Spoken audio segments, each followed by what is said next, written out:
Good morning and welcome to the Premier Football Podcast. As always, I'm Rafe Garland, and as always, I'm joined by Joseph Malachi Doherty. Joe, how are you getting on today? I'm fine, Rafe James Garland. Thank you very much for asking. I know, being very formal today. We've got a jam-packed show. Obviously, the shenanigans, the VAR drama at Goodison Park is going to be at the top of the running order. We've got the goal fest between Chelsea and Southampton, and we couldn't get through the show without talking about Spurs and their fantastic start to the game and their imploding nature. I think that there's some sort of word for when a team takes off really, really well and then falls off at the end. Do you know the term for that? I just checked my the online dictionary there, and the term that came up was Spursy. That's the one. That sounds must about ring right. a bell for our listeners at home as well. Before we do get started with the football, Joe, you're not having a coffee on the show today. Do you want to tell us a little bit about why? Well, Rafe, I've already had two coffees today. I had a cafetiere as soon as my son woke me up at 6:30 in the morning, and then with breakfast just before 9, I had an espresso. So I think that I'd be a little bit jittery if I was to have it anymore, and I might not be at my best. But it's great to see you on the coffee this morning, Rafe. That is the thing about coffee, though, isn't it? It seems to continually give you energy to the point where you have so much energy that it drains your energy. Up to a certain point, it's fantastic, and I'm feeling great now. But if you overdo it, it all goes in your body and gives you the shakes, and it's just not very nice. And it's not conducive to having a 40-minute chat about the Premier League, is it? You just won't be at your best. I would definitely agree with you there. Right, we'll get started with the football, will we? Let's do it. Right, Goodison Park, Everton 2, Liverpool 2. Obviously, there's a whole host of drama associated with this game and controversial incidents and refereeing decisions. But there was some good football actually played in this game, and it was an interesting end-to-end game. And I suppose before we start lambasting referees and Stockley Park and stuff like that, this is one of the best Merseyside derbies that there's been for years. Normally when Liverpool go to Goodison Park, it's Everton just doing absolutely everything they can not to get battered. They're facing 11 men behind the ball, kicking it along, just trying to cling on for a draw, and that's not what they got. I think you did a feature piece on Everton last week, and you spoke about kind of the progression that they've had under Carlo Ancelotti, and I think that was really obvious and there to see it. And even though Liverpool were probably the better team through this game, they dominated possession for the most part. They could well have come away having lost that game because Everton created some really, really good chances. Yeah, definitely. I mean, first thing we need to say is this is a very different Everton side. I mean, Ancelotti is a massive upgrade on the likes of Koeman. I think Koeman's a bit of a fraud. I'm not entirely sure how he got himself the Netherlands job and then the Barcelona job, albeit the Netherlands are not in their greatest period of time. They haven't made an international tournament since the World Cup in 2014. So, and I think obviously nobody wanted the Barcelona job was the other side of it. Yeah, and the thing is, it's probably going to be him having it for this year. The presidential elections are obviously taking place next month, and then more than likely, unless he goes and does something incredible, which is probably not going to happen, he's going to be out of a job at the end of the season. So, you know, they then had Sam Allardyce, who's there for one reason and one reason only, to keep them in the Premier League, and then they had another fraudulent manager in Marco Silva. Ancelotti is a different kettle of fish entirely, and we've seen the quality of player that he's able to attract, the likes of James Rodriguez and Alan, who've really revolutionised their midfield. And they obviously went for Abdoulaye Doucouré when they had a free run at Abdoulaye Doucouré. We talked about this last week, and I talked about it midweek. It's ridiculous that they were able to get him. So it's a very different Everton. They gave Liverpool a great game. They were obviously fortunate, and we'll talk about that. But at the same time, they did very well, and in some ways they're a good value for a point. In other ways they're fortunate, but it was good to see them actually give it a go, and it was a good game of football. You speak about James Rodriguez there, and I've actually watched every Everton game this season, and he's an absolute joy to watch. He's one of my favourite players in the Premier League. He's so subtle with everything that he does. He loves the disguised passes, you know, the reverse passes where he's looking one way, playing it the other way around the corner, and it's just brilliant to watch. And maybe the player on the other side that was doing that for Liverpool was Thiago in his first start for Liverpool. Looked absolutely magnificent.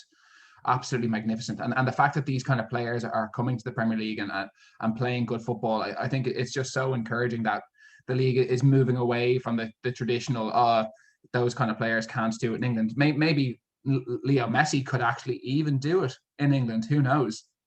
Yeah, as we said that in the transfer talk we did before the season started, that Messi would kill it in the league. He obviously would. I have a question for you. You say you like James Rodriguez a lot. Why do you like him but not Mesut Ozil? I would say that they both have a very similar game, and Ozil loves those passes. If you look at a highlights reel of Ozil, so many of his passes are disguised passes, really clever, deft touches. Yet he gets all of this criticism. Like why? Why do you think I don't like Mesut Ozil? Because you say that he's shit all of the time. Well, he is shit. He's not shit. He used to be very good, Joe. Back maybe three years ago, he was an exceptional footballer. But I mean, anybody that's talking up Mesut Ozil's qualities at the moment is living in the past. Sadly. Yeah, I wouldn't be talking about his qualities at the moment. I think I just think that there are a lot of similarities about his style of play and James Rodriguez's style. Yeah, and if you go back and you watch some of his highlights and you see some of those great goals that he scored as well, where he's chipping the keeper and chipping defenders over and over again and weaving in and out, like he's obviously a joy to watch. But I probably didn't give him enough credit at the time because I would have been talking to you about him and listening to you telling me how brilliant he was the whole time. Yeah, that can be frustrating. I get that. No, but James, I mean, what I said in my piece midweek is that he's completely changed their style of play, because his quality of ball through to the fullbacks and the on-run and to the opposite winger and to Coleman on his side or Digne on the other side are so good that it allows them to put in really good quality of crosses to Calvert-Lewin, and that's what happened for his equaliser. I mean, Digne has got such a good delivery as well, and he's really come on, and he's just putting in serious balls. And when you have a player like that whipping in crosses and a player like Calvert-Lewin in the box, I mean, it's just such a dangerous combination. It's so difficult to stop. Yeah, for sure. I'm finished beating around the bush talking about the actual football, man, because that's not what we're here to do in this game. No, should we get into the controversy? Yeah. Well, which one would you like to start with? I think we need to start with the Pickford incident. I mean, come on, this is a joke. I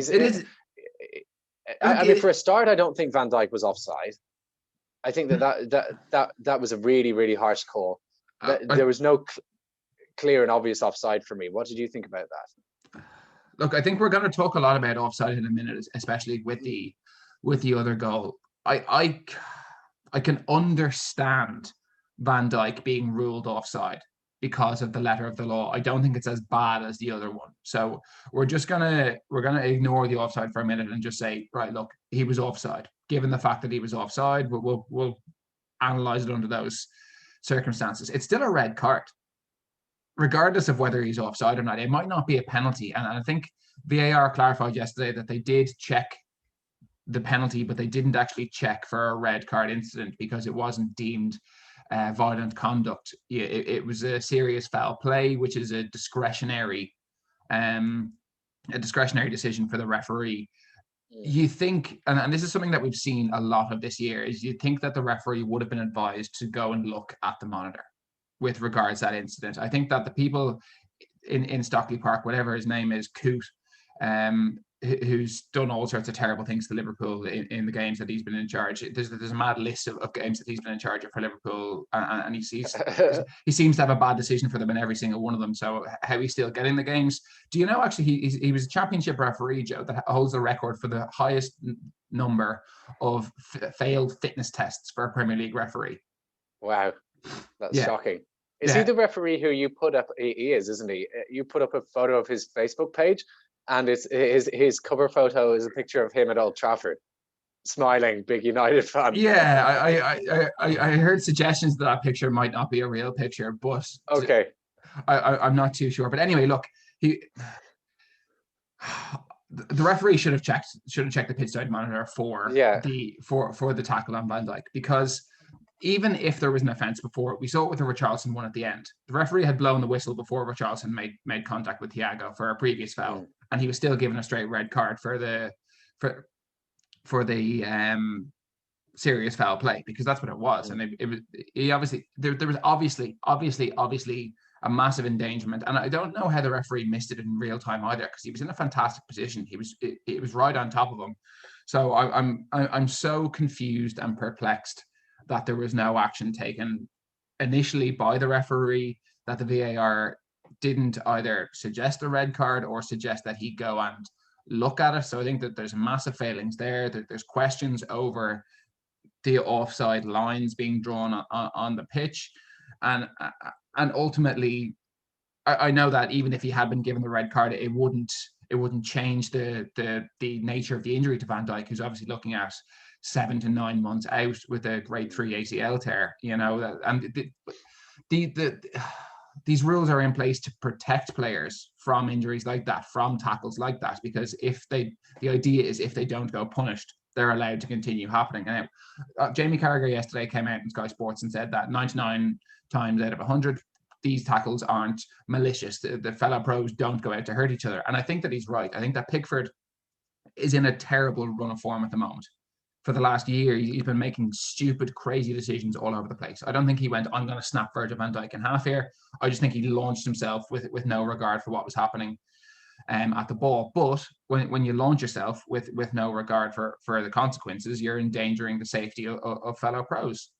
Yeah, listen, we've all played football, and I'd say that everyone listening to this has played football as well.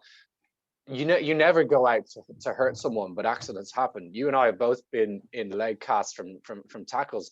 People do, when you see the ball there, you have a second to make a decision, and often you'll make a rash one, and that's what Pickford did. He didn't go out to do Van Dijk's ACL, but like you said, he's not in good form. His brain's not working as it should be. If he was confident and if he was in good form, you'd say that he probably wouldn't be making a decision like that.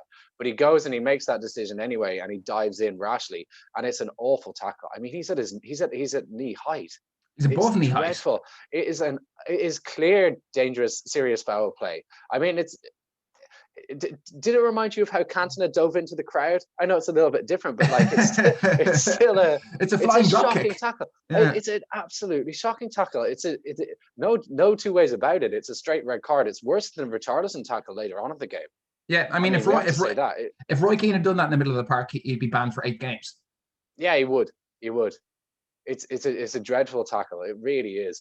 It's one thing not to give the penalty because the whistle would have already gone, but it's quite another thing not to send him off. Where do you stand on a retrospective ban?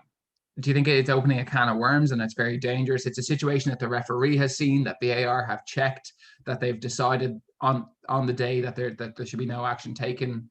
Do you think that the FA would be right to come in and put a sanction on top of them?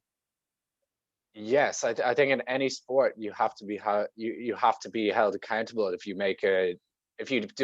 do something that's blatantly against the rules of the game. For 100%, I don't think that it'll bring the game into disrepute if they go and if they give him a ban for that. Quite the contrary, I think is the correct decision. What's the correct amount of games? 3? Yeah, it's for a straight red card. Yeah, 3 games. I don't think you need to be looking at anything more than that. It's not like he hit the guy, but it is serious foul play. Okay, right. We'll move on to the other incidents, and this one, look, obviously seeing Virgil van Dijk walk off left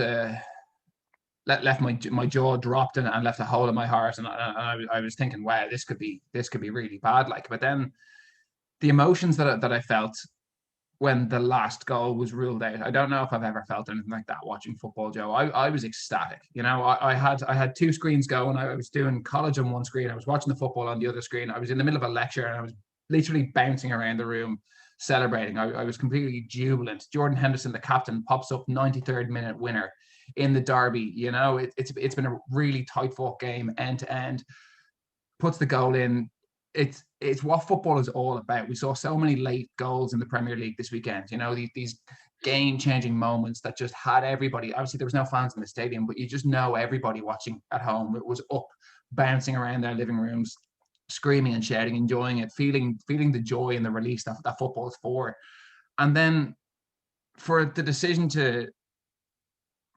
for it to be reviewed and for you to see these lines being drawn, and even when you see the lines being drawn, you think, oh, brilliant, he's onside. He's level. That's the definition of level.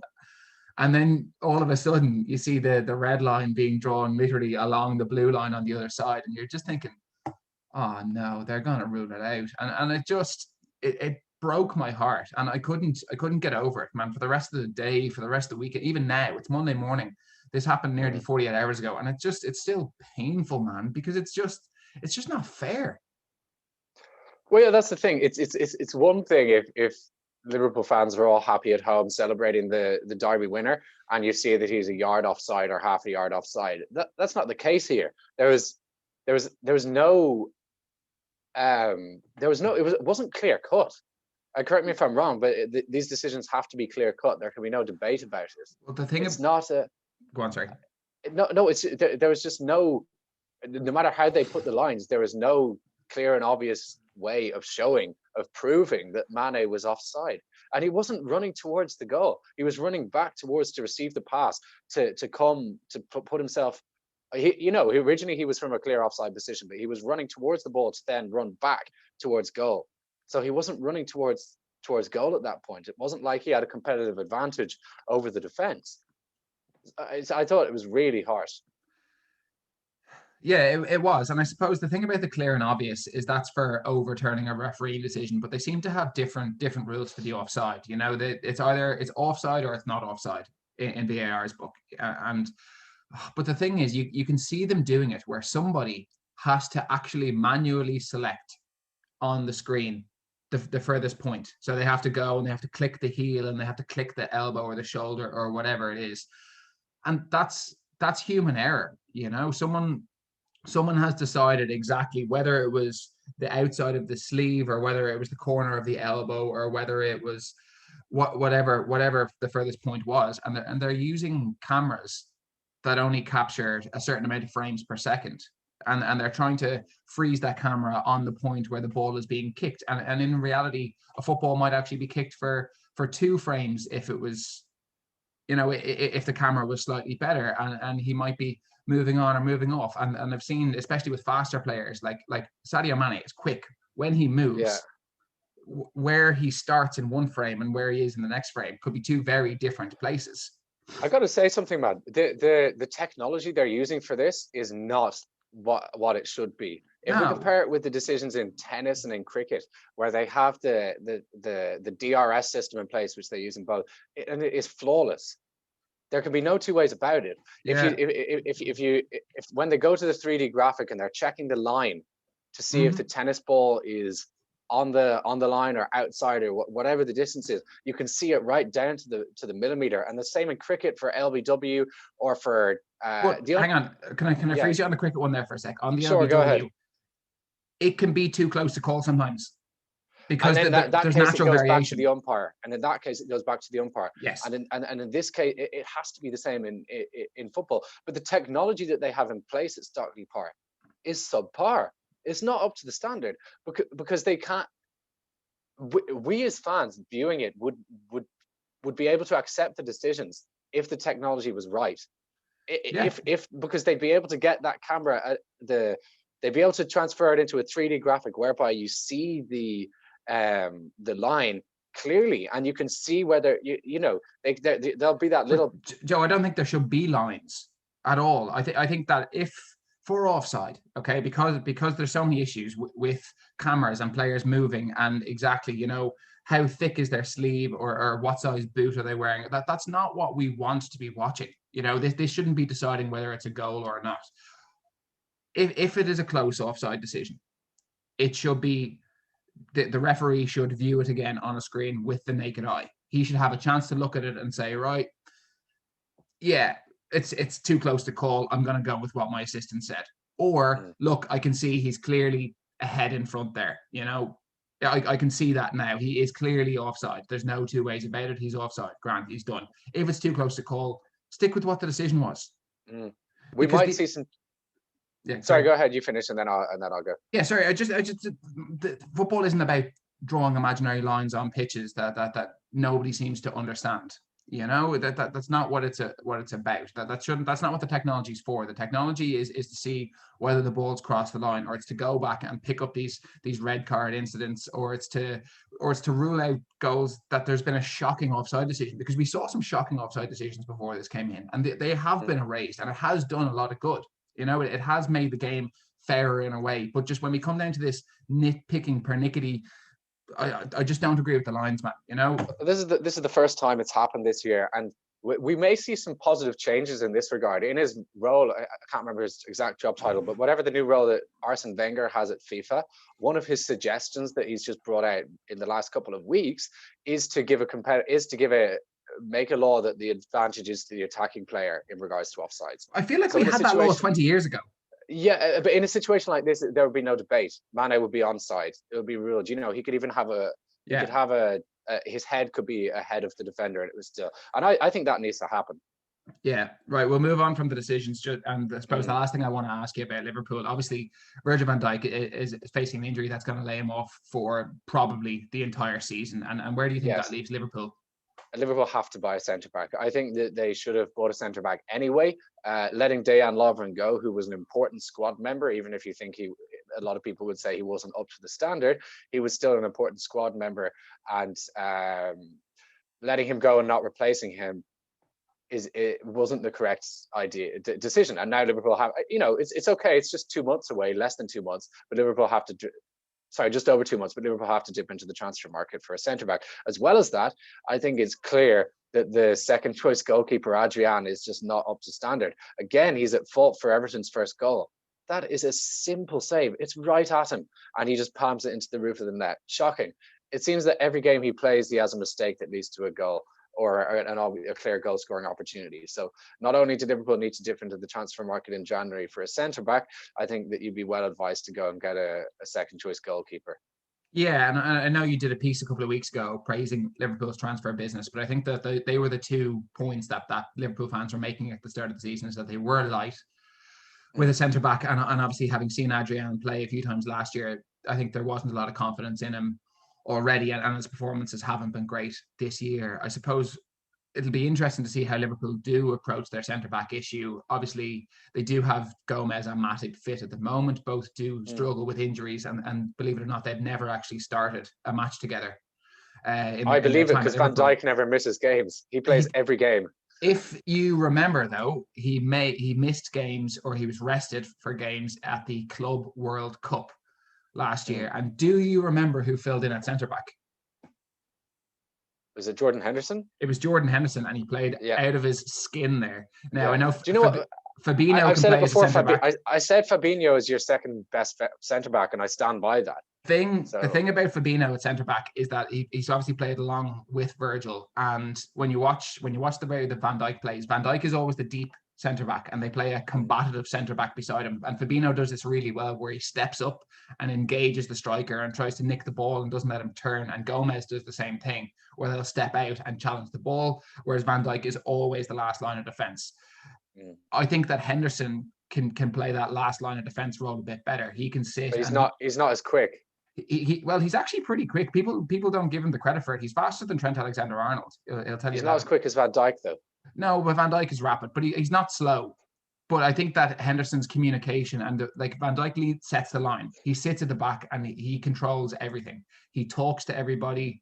He sets the line. He says when we come up, when we come back. And I don't think that Gomez or Matip or even Fabinho have those communication skills to lead that line back. So I think if you're playing 2 of those 3 together, I think you might have issues communicating with each other. I think that Liverpool's best option might actually to drop Jordan Henderson back in there till January, where they can find a communicator, because if he can play those passes as well that Van Dijk plays to get them on the front foot. You see, they give the ball to Van Dijk, he plays that diagonal to Trent, and it gets them on the front foot. And I think that Henderson is the closest thing to Van Dijk that they actually have. And I think that he can play alongside Matip or Gomez. That leaves Fabinho to play in the 6, and then you've got Thiago and Wijnaldum or whoever it is in midfield. And I think they might actually be okay. But it'll be interesting to see how obviously Klopp approaches it, whether he has the faith in Matip and Gomez together, or if he decides to drop one of his midfielders back in there. Well, Gomez is quick, so he could hypothetically play that Van Dijk role, and then Matip can. Oh, Joe, you've heard me talking about Gomez every week on here. I know. Anyway, I would not trust him and Matip together at the back. I just wouldn't. But anyway, look, there was lots of other football happening outside of Liverpool this weekend. yes. Believe it or not, and we're going to cross over to North London, Joe. Not to talk about your team, but to talk about the other team. Fantastic performance from Spurs. They blew us away in the first 15 minutes. I think me, along with half of the country in the UK, we're on the WhatsApp. It's like, Jesus, lads, Spurs could win the league. They're looking very good if they can do it in the big games. If they can avoid the brain farts at the back. Everyone better look out. This Spurs team are something serious. They're attacking team. Wow. And Joe, you laughed at me and said, "Listen, do you know who you're talking about?" I stand by what I said. Spurs could be top by 25 points at Christmas, and they'd still find a way to fuck it up. That's what they do. Spurs haven't won the league since 1961. Come on. It was a total collapse, wasn't it? And they were even scoring on goals, man. They were falling over themselves to give it away. It was a great finish by Davinson Sanchez, wasn't it? If any young striker is watching, that's how you score a near post flick on header. Quality finish. No, I mean, firstly, I want to give Spurs credit for their opening display and how they controlled the match for the majority of the game. And once again, Harry Kane proving what a great number 10 he is. And I definitely think, we saw it when Bale came on in the second half, that Kane was the one who was dropping deeper. Kane was actually even playing from an inside right position at one stage. Yeah. Bale through the middle. So I definitely think that Kane is going to be the one dropping. And I mean, why not? When he can spray passes like that, and his goal was great, he should have had a second. He hit the outside of the post with a great left-footed effort from outside the box. So I think Harry Kane's game is gonna change, and it's already changing, and he's going to play a little bit deeper from now on. And he's very good at that. However, how can we not talk about Spurs being 3-0 up at home to West Ham with 8 minutes left and drawing 3-3? Yeah, I mean, it's a complete disaster, isn't it? They can't. Yeah, it is, and they can't defend crosses and set pieces. We saw that. It was a good header from Balbuena, but the defending was shocking. Again, a cross coming in for the second, and Sanchez doesn't deal with it, and he heads it into the back of the net. And then again, not clearing their lines properly from a corner in the last minute of the game. And I mean, talk about the finish from Lanzini. It was world class. You don't see goals scored like that every week. But Spurs could have cleared their lines, and they didn't, and it came back to haunt them. Yeah, I think I probably want to say a couple of things about this. Now, we're giving Spurs a lot of stick, but I'd also like to give West Ham a lot of credit as well, because definitely at 3-0 down for the whole game, they didn't give up. Even early on in the game when they were getting battered, they were still hungry, still fighting for every ball. Like, there were chances that they could have conceded again that would have killed it off. Obviously, Bale at the end had that chance where he went through on goal. Harry Kane hit the post early on. Like, Spurs were dominant, but West Ham really dug in. They kept fighting. They fought right to the end, obviously right to the last kick of the game.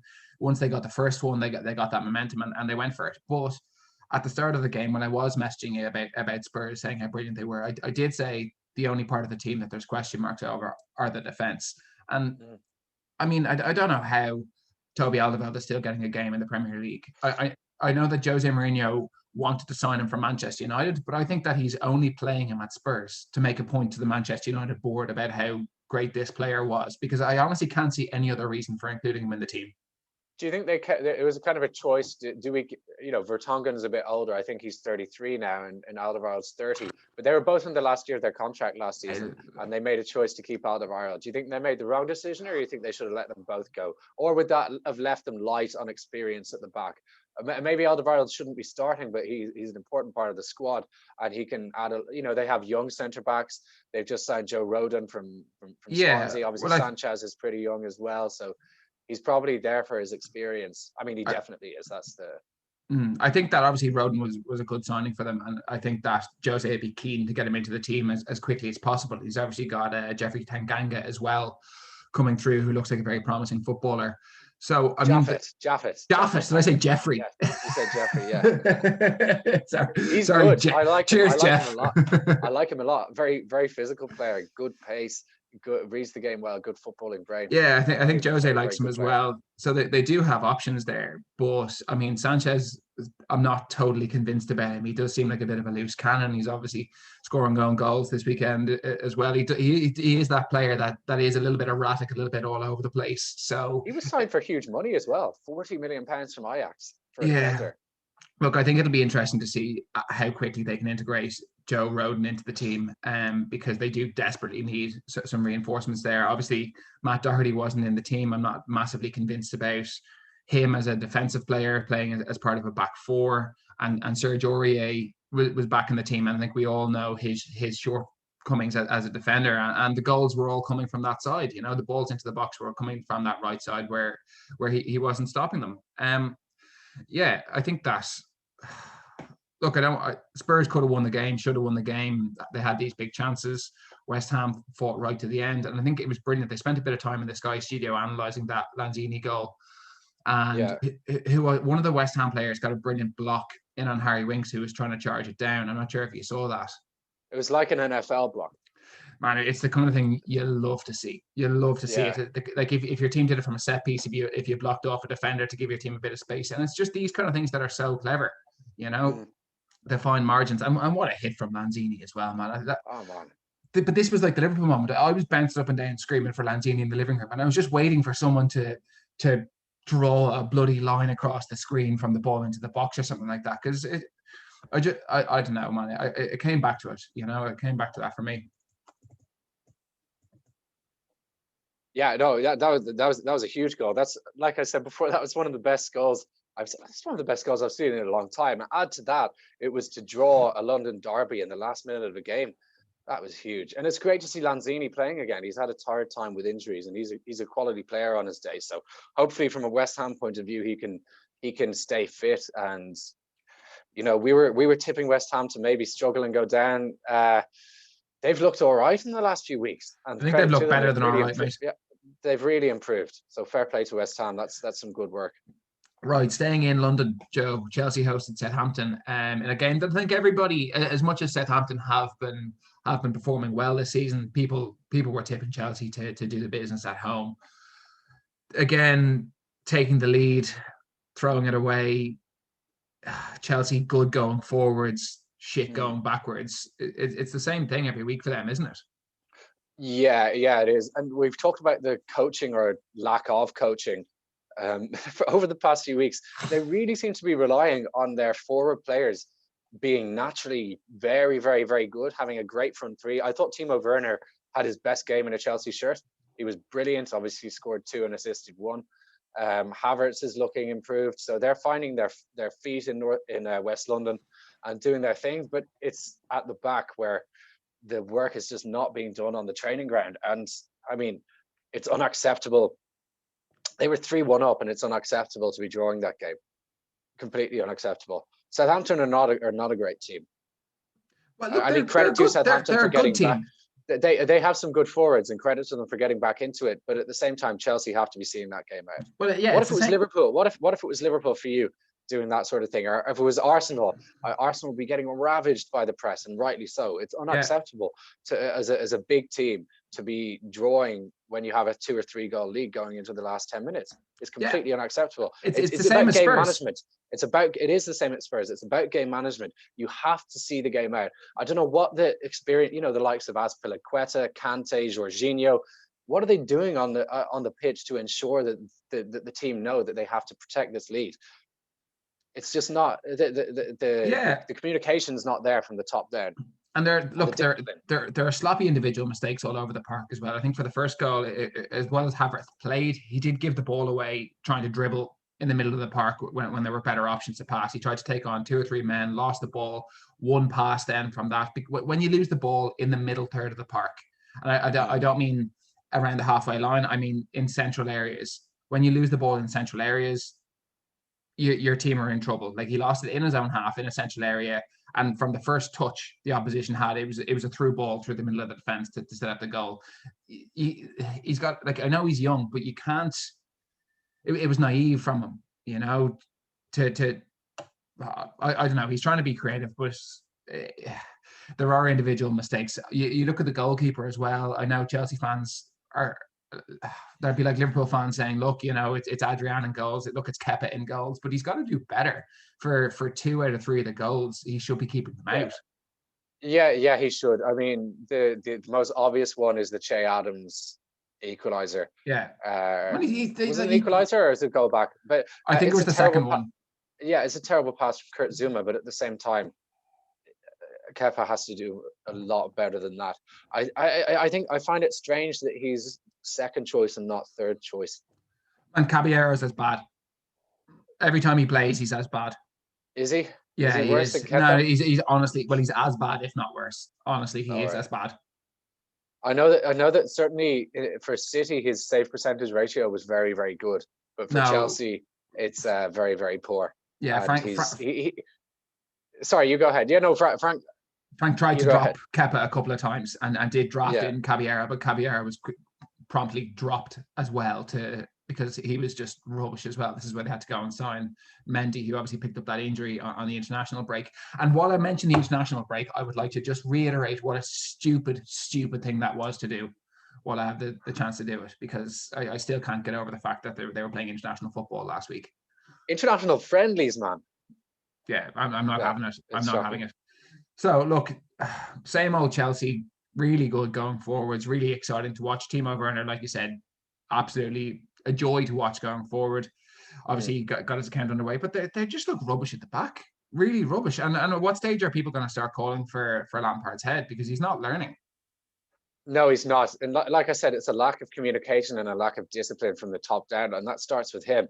And they're not doing the work on the training ground defensively at all. I think it's blatantly obvious. And the remit this year, after spending close to £300 million in the summer, albeit some of that is the Hazard money and the fact that they couldn't spend last summer, so we do have to take that into account. But at the same time, we know what happens when Roman Abramovich backs managers. He expects immediate results, and if he doesn't get them, the manager's head is on the chopping block. Yeah, but we've spoken about this money as well, though. They spent it in the wrong areas. They were good going forwards last year. They could score goals. They were making chances. They needed a striker because they were making chances, but not converting them. So Werner was a good acquisition. And other than Werner, all they needed to do was sign a goalkeeper, which they did do, and a centre-back or 2 centre-backs. But what they've done is they signed Mendy might be very good, but he's not what you'd call an elite signing. He's not a Werner or a Havertz where you're like, wow, that's a big statement. Yeah, but they needed a keeper and they got one in. No, but what I'm saying is that in regards to their defense and their keeper, which were the 2 most pressing areas, maybe along with a striker, they didn't go out and spend they brought in a 36-year-old Thiago Silva on a free transfer from Paris Saint-Germain. That's not the sort of backing they needed in defense. They needed to get that. They could have got a day out up in Upamecano or someone like that who was available for £40 million, and they didn't. Yeah, I don't know if he was. I think he will be available next summer for 36 million. Oh, was he? He was, yeah. It might have been for 50, but yeah, it's a lower fee this coming summer. But there are options out there, and they didn't go and strengthen them properly in that department. Right. Well, we're talking about London teams that don't know how to defend. But let's flick over to your team, Joe. A London team that actually have the second best defensive record in the league. Surprisingly, considering they've been to the Etihad and they've been to Anfield already. Normally, we associate Arsenal with free-flowing attacking football, but I think the complaint from some Arsenal fans this year is that they're being almost too conservative. How do you feel about that? It's a difficult balance for Arteta to strike. I completely agree that the first remit when he came in, and we saw this with the amount of draws that Arsenal got in the second half of last season, is that they were very defensive. The first thing that he's decided is that we don't concede goals, or we concede as few as possible, which is what was needed. I mean, all of the criticism that was leveled at Arsenal over the last few seasons is Arsenal can't defend. Jamie Carragher famously said these players are uncoachable at the back, but Arteta has proved that they are coachable because the defensive record has improved. However, when you look at the players that Arsenal have in wide areas, Aubameyang and Pepe playing on the weekend, when you look at the fact that Manchester City play a high line, the only actual centre-back they played was Ruben Diaz. Everyone else was pushing up. It was like a 1-3-2-3-1. Very strange formation. And you have Xhaka and Ceballos and David Luiz and Gabriel Magalhaes, who are all more than capable of pinging balls into unrunning wide players. But they're not allowed to do that. Yeah, and I think he's enforcing this build-up play, this tedious build-up play, which results in a very specific type of goal being scored, and he's not allowing them to play direct balls over the top to Aubameyang and Pepe, which is what Aubameyang and Pepe feed off. That's how they're at their best, and it doesn't bring out the best in those two in particular. And I think that's an issue that needs to be looked at immediately. I think that in normal circumstances, his idea of how they want to play football is right, because in most games Arsenal will have more of the ball and teams will sit deep and they will have to break them down. But we've seen so many teams over the last 2 years actually go and beat Manchester City because they're not invincible anymore. We even saw Norwich go there last year, and like you said, just sit deep and pick a couple of balls over the top. And everybody knows that space is there against Manchester City, and they don't have like Liverpool played at a high line, but they don't have that recovery pace in Joe Gomez and Virgil van Dijk that Liverpool have. They don't have these sprinters that can catch up with elite forwards like Aubameyang or like Pepe or even like Willian, whoever it is getting in behind. And I think that he's just got a bit too wrapped up in the tactical battle with Pep, whereas he could have just simplified things a little bit. Just sat deep, giving yourself that protection and just chip them. That's what Arsenal did against Liverpool. Like the last few times I remember Arsenal playing Liverpool, is that Arsenal sat deep and hit balls over the top. Do you think? I think maybe I don't know what you think, but because it was Pep, he wanted to show that he could that he could be Possibly. the tactical genius. And it was a lot of people were saying, and correctly, it was more like a chess match than a football match. It was these or a poker match. It was as slow as a chess match. It wasn't a great watch, was it?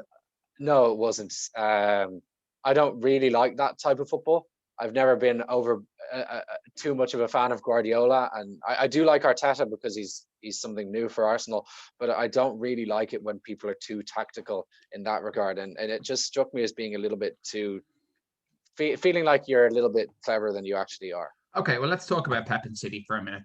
They won the game without Kevin De Bruyne, who's obviously their talisman. Raheem Sterling scored a goal that brings his tally to something like 39 goals since the start of last season in all competitions, which is the most out of any player that plays for an English team. Very good player.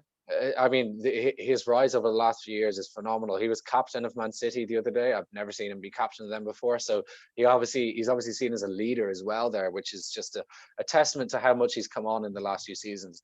That was City's only real great chance.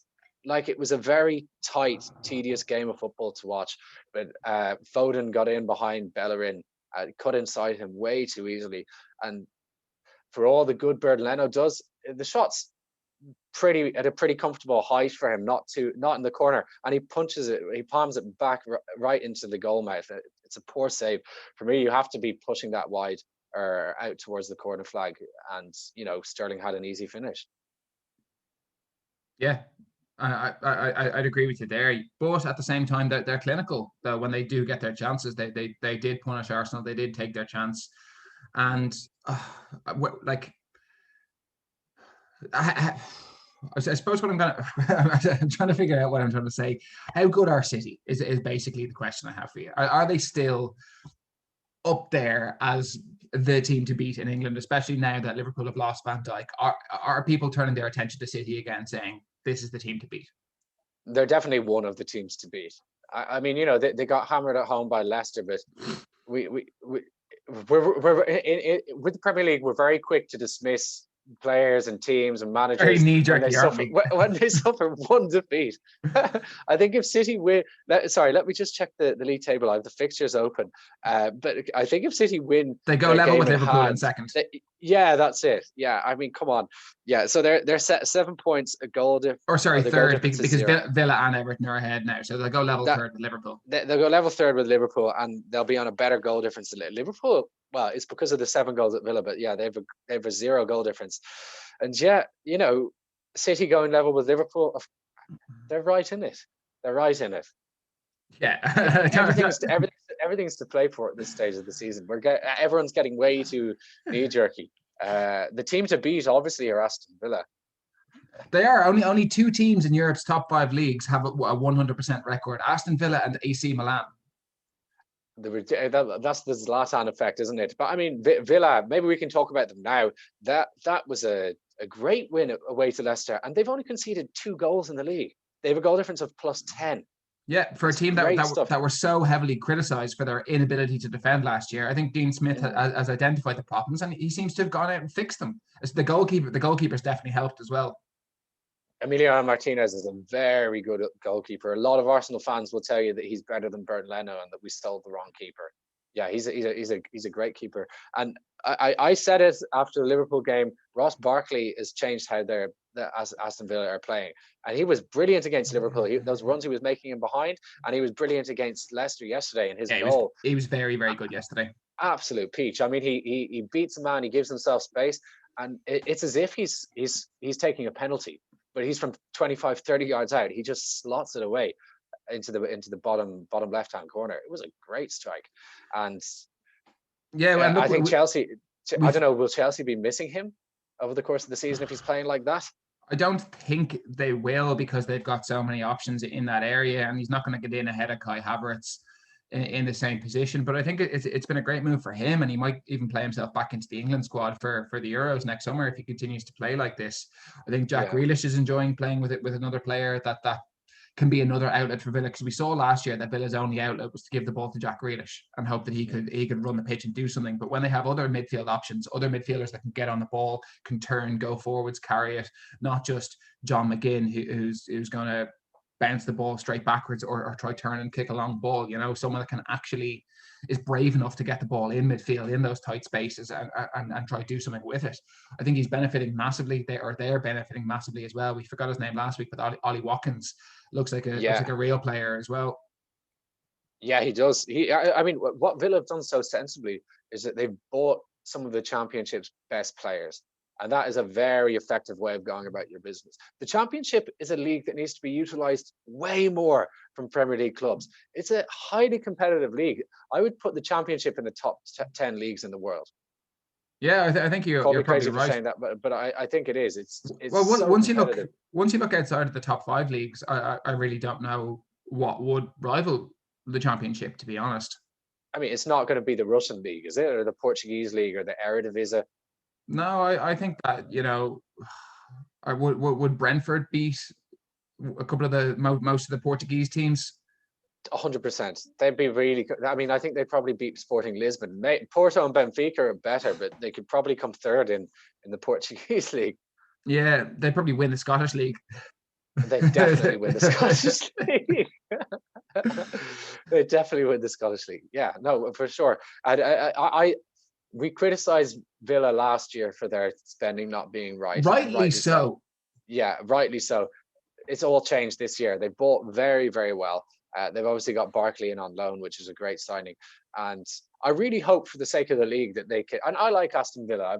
They're a traditional English club. Anyone who grew up watching the Premier League in the 90s knows that Aston Villa are one of the top clubs in English football. They have a great history, and it'll be great to see them get back to finishing in the top half of the table, maybe even cracking the top 6. This is what makes what we were talking about last week so utterly ridiculous, where we were talking about project big picture and Aston Villa not being given voting rights as former European champions, as one of the biggest teams in England, the biggest team in the Midlands, man. The biggest team in Birmingham, which is the second biggest city in the UK.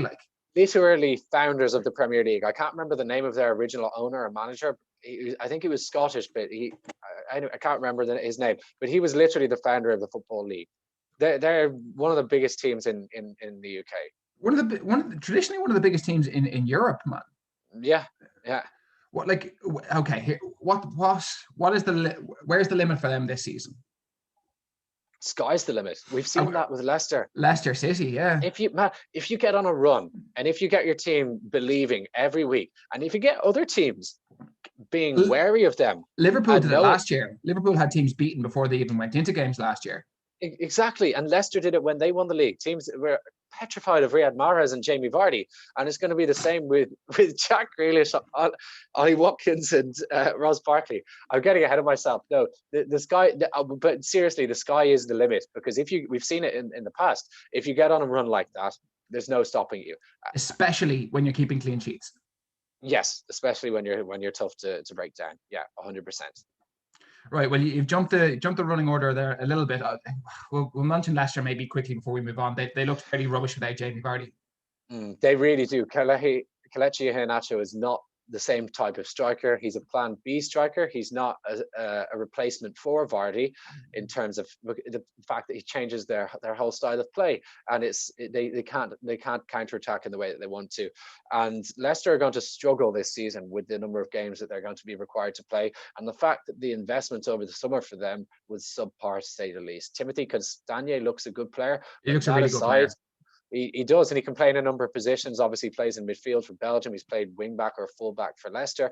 That aside, I think their business was poor, and they're going to struggle this season to deal with the number of games they have to play in two very tough competitions. I suppose the thing with Leicester, and we've said this the last couple of years, is they obviously need to go and buy a backup striker for Jamie Vardy. But whoever they buy is going to be exactly that, a backup striker for Jamie Vardy. And it's very difficult to go out as a mid-table, upper mid-table Premier League team and attract a world-class striker to play second fiddle. Yeah, it is. It's nigh on impossible. So, but the thing is, shouldn't they have someone on the bench who can play in the same style as Jamie Vardy? I think if they want to move forward, man, at any football club, if you want to move forward, do you make signings for your bench or do you make signings for your first team? First team. You sign someone that's going to rival Jamie Vardy for that number 9 spot because he is getting on and the Leicester fans love him and he's a talisman there. And of course, he has to play, but you bring someone in that's going to challenge him, you know? Yeah. Because he is going to miss games. They are going to need to rest him. They are going to need to rotate him. You've got to have competition for places if you want to be a top team. If Leicester are happy finishing upper mid-table, challenging for Europa League spots, yeah, sure, don't sign a backup. You know, you'll probably pick up enough points to be in and around there somewhere. But if you genuinely want to be, like, look at the teams at the top of the pyramid right now. Look at how strong some of the Premier League teams are right now.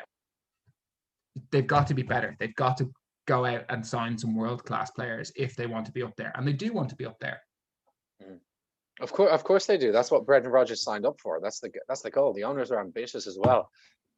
Right, teams that want to be up there as well. Manchester United beat Newcastle comfortably in the end. They made tough work of it. Obviously 1-1 till about 75 minutes or so, but they did score a few at the end. And Bruno Fernandes looked really, really good again.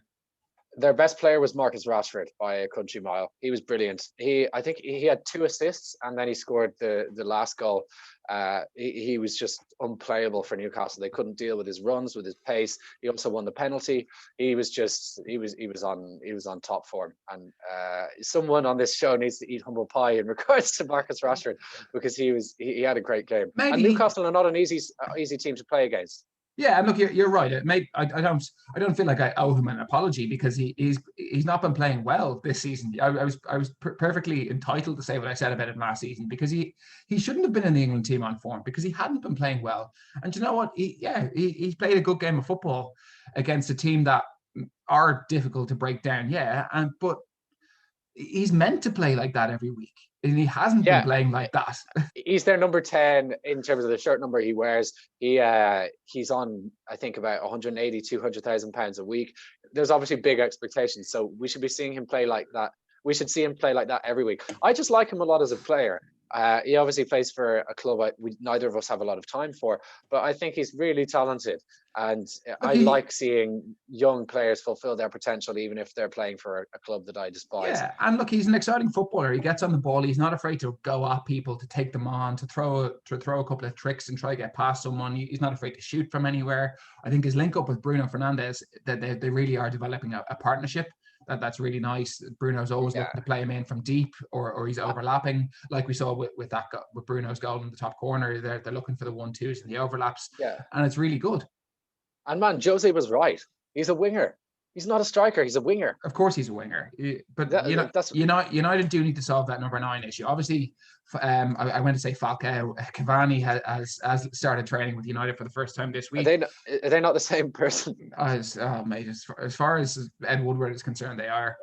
Yeah. I'd like to say as well that Donny van der Beek changed the game for Manchester United when he came on. It was 1-1 when he came on, and he seemed to actually be the catalyst for them moving the ball that little bit quicker and occupying better areas in midfield. So that's really strange. You're trying to tell me that Scott McTominay and Fred weren't allowing United to play in a quick, progressive style. No, believe it or not, the game was the game in Newcastle. Yes. Yeah, so and a trip to St James's Park, maybe approaching the game with two defensive midfielders didn't encourage the most open game of football. It's a strange one to comprehend, I know, but Yeah. going somewhere that's tough to go like that against a team that are going to sit deep and be so hard to break down. It didn't. It actually changed the game when they brought on an extra attacking player rather than being incredibly defensive. For sure. I mean, this is Steve Bruce's Newcastle, not Kevin Keegan's Newcastle we're talking about. Yeah, Pogba wasn't great again. Yeah, again, he was left out as well, wasn't he? They've triggered an extension in his contract, so he's going to be there for another 2 years. What they might decide, what that gives them the license to, is to sell him in the summer, doesn't it? It means that to recoup some fees on him. Yeah, exactly. Yeah. Another derby this weekend, Joe. Big derby weekend. The A23 Derby. Massive derby. Now you were telling me about this derby before the game. You're a big fan of it being considered a derby. Yeah, practically a stone. You can practically kick a ball from Selhurst Park to the Amex, can't you? Oh, wait a second. No, they're 40 miles away from each other.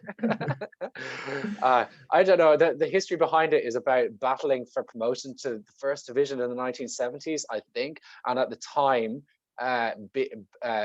Palace were the closest team in the division to Brighton. So that was the thinking behind the derby.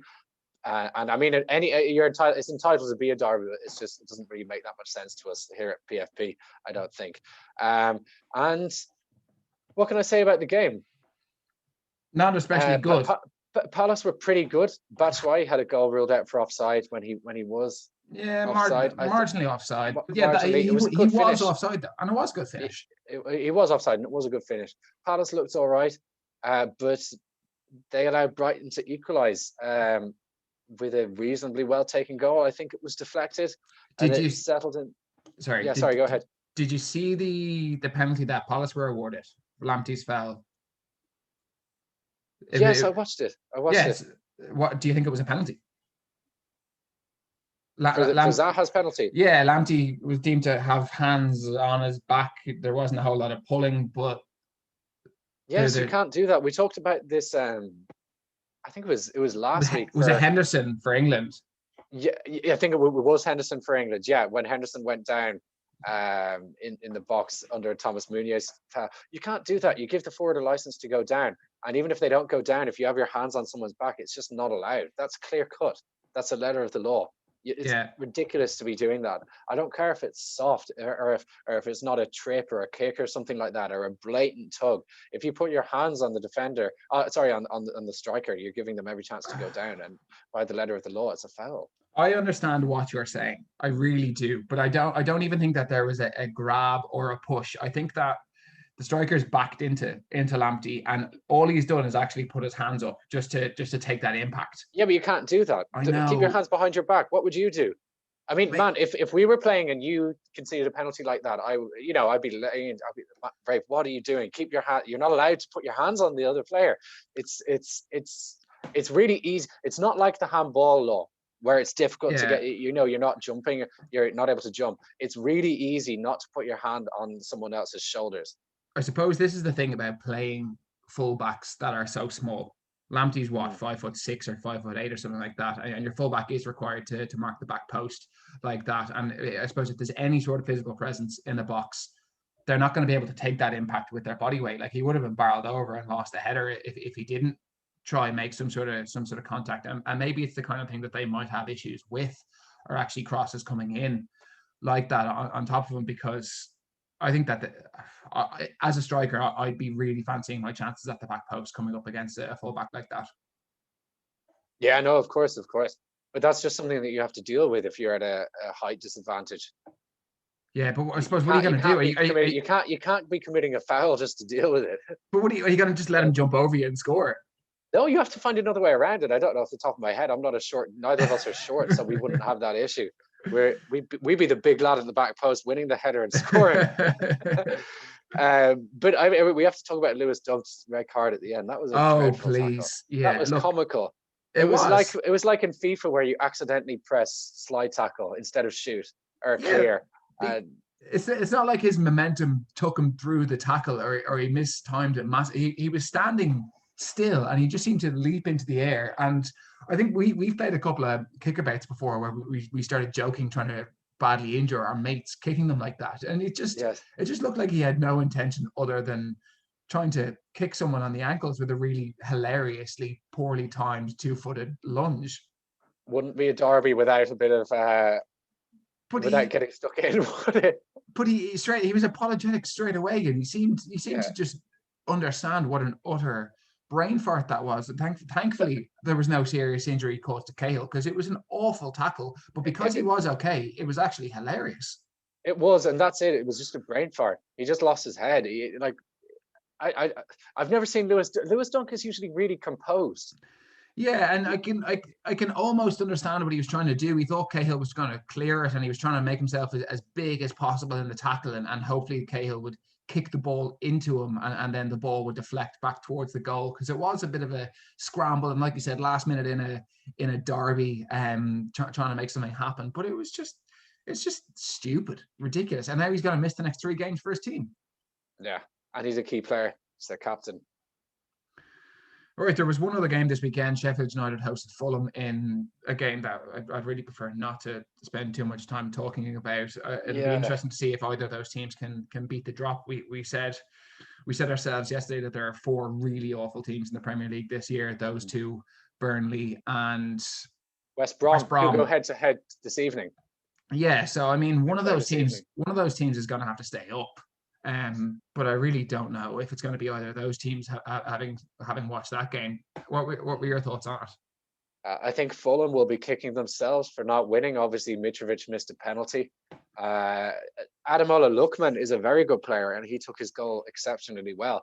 I've always liked him as a player. He was at Everton and he never really got a chance. But when he went to Germany for a very good RB Leipzig, he did the business over there. So it's very strange for me when you have players like that. And I suppose the same with Reece Nelson going to Hoffenheim and having a very productive loan spell, and then coming back to the Premier League and not getting a look in their teams or not being able to cut it. I find the Bundesliga and the Premier League quite similar. They're both at a very good standard. I think the Bundesliga is very competitive.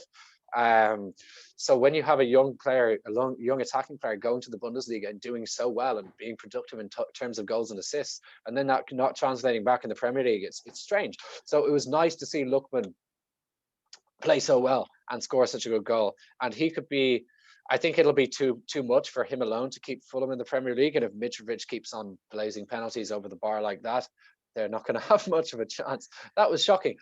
Honestly, it's inexcusable for an experienced striker like that playing for a club who need goals and rely on him to be smashing the ball over the bar like that. That was a disgraceful penalty. It's just not good enough. No, it really isn't. And you mentioned Lookman there, and I suppose it must be difficult though coming into a team that are as bad as Fulham. You know, that's the other sort of things. There's only so much that one player can actually do, especially a wide player like that relies on really good service. You know, or maybe fits a system or a style really, really well. I don't think that the coaching at Fulham is top quality. I don't think that the quality around them is top quality either. So I don't know how much one kind of quick attacking player is going to help them. But look, we'll keep an eye on for the season, and obviously wish him the best. But at the same time, what are Sheffield United doing, dropping points at home to Fulham? Yeah, no, it's inexcusable again from their point of view. And like I said, they were lucky to get a point. Fulham should have had the game dead and buried. Sheffield United look rubbish. They are so poor this year. The drop off from last year. I mean, I never thought they were going to be doing as well this year, but to be this bad after showing the kind of team that they could be last year is really worrying for Chris Wilder. And I mean, the investment hasn't been there at all, has it? Like Burnley, they just didn't put anything into the squad over the summer. It hasn't. I suppose their only possible saving grace is, you might remember in Wolves' second season, they got off to a really poor start as well. They were just massively burned out, I think, from the first season. No, but Wolves have had a team who, I mean, they had players like João Moutinho who've been playing Champions League football European champion in terms of winning the Euros with Portugal. Wolves, I don't think are comparable to Sheffield United, because even when they're coming out of the Championship, their squad was better than most Premier League they squads. invested massively as well, didn't they? They did, yeah. No, they did get off to a bad start in their second season last season, but and they've got off to a bad start this season. Maybe they just get off to bad starts. I just think Sheffield United don't have a good enough squad to be getting off to a start like this. I just don't see them being able to play catch up. Well, look, hang on. Let's not get too carried away, because, like we said, there are three other genuinely appalling teams in the Premier League. So they're not going to have four. Well, I said three other. So they're not. Sorry, three other. Sorry. Yeah. You're saying they might not be able to play catch up, but at the moment they're still only 1 point off safety. So it's not a massive task for them to gain that ground back. I was saying yesterday, I can see West Brom maybe beating a few of the teams in and around them and edging it out, but I don't. It's difficult to see any of those four teams beating or taking points off anybody above them. Normally, you'd bank Burnley to be tough to beat at home and pick up a few points on the road, but their squad just looks so terrible this year. Yeah, it is. It's really bad. You look at their bench and they literally have nothing. I mean nothing. They've just had their best players leave and not bring in any replacements over the last few years, and it's just. I wouldn't be massively surprised to see somebody like Liverpool come in and take Tarkowski in January either as well, because if you look around at experienced Premier League centre halves that might be looking for a new club, I think his name definitely jumps off the top of the list. Yeah, because you'd get him as well if you bid £40 million. I'm sure they'd sell. They're desperate. Even if it was deadline day and they couldn't get a replacement, I think they'd probably sell. I think you're probably right, because it could well be a point in January that they're already resigned to going down, and they know they'll lose them at the end of the season anyway. So look, I think things could go from bad to worse for Burnley very quickly, unless they can turn things around quickly and start picking up points. Because if they can go into January with a bit of distance from the drop zone, or looking like they have a chance of staying up, they might be able to hold on to a couple of the key players that they do have left and see out this season somehow. And hopefully, I think there was talk of maybe some investment coming into the club or a takeover. And if they can somehow get through this season and stay in the league, there still maybe is hope for Burnley next season. Yeah, it's all about this season though, isn't it? For all four of those clubs, it's going to be tough for them. Be interesting to see what happens tonight. Yeah, a couple of good games. I'm looking forward to both of them. Me too, man. I love watching Wolves play, and obviously looking forward to seeing if West Brom can get their first win of the season, or if Burnley can. I'll be rooting for West Brom in that game. I like Bilic as a manager and as a person. And European football is back this week. European football is back this week, yeah. And look at that big smile there as well, man. Look, I know that. Man, look at the amount of football we have at the moment. Listen, we're about to go into level 4/5 in Ireland, which is going to close down gyms and shops and everything like that. So, completely ban meeting other people. So as long as we have football, I think it's going to be manageable. I think that's a great way to end the show, Joe. Thanks very much for joining me this morning. Pleasure, Rafe. Great to chat. Oh, before we go, is there anything... Guys, as always, don't forget to smash a like on the video, share the content around, subscribe to the channel if you are new, tell your friends and family to subscribe. They'll love us. We love chatting about football, and we release content twice a week. And of course, don't forget to subscribe to our socials as well. We are on Instagram, Twitter, and Facebook. Brilliant. Thanks, Joe. The pods are also available on Spotify as well, if anybody prefers the audio format rather than staring at our ugly mugs for an hour every week. Right, goodbye.